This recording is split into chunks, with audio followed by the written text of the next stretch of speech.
نہیں نہیں حاجی صاحب، کرائے کی بات نہیں ہے.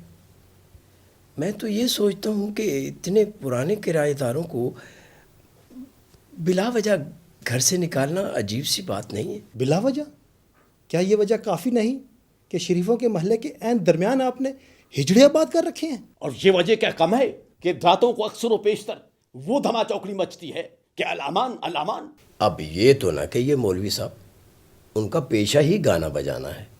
بخدا آسم صاحب، ہماری سمجھ میں تو یہ بات قطعاً نہیں آتی کہ آخر آپ کو ان لوگوں سے ہمدردی کیوں ہے؟ نہیں حاجی صاحب، مجھے ہمدردی کیوں ہونے لگی؟ میں تو یہ سوچتا ہوں کہ وہ یہاں سے نکل کر جائیں گے کہاں؟ اجی ہماری طرف سے جہنم میں جائیں.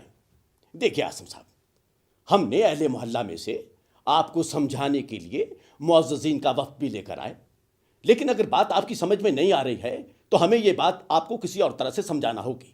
اور یاد رکھیے، آپ تنہا ہیں اور آپ کو اس عمر میں کسی قسم کی مدد کی ضرورت پڑ سکتی ہے، اور آپ کی یہ مدد ہم شرفا ہی کر سکتے ہیں، یہ ہجڑے نہیں. چلیے صاحب، چلیے.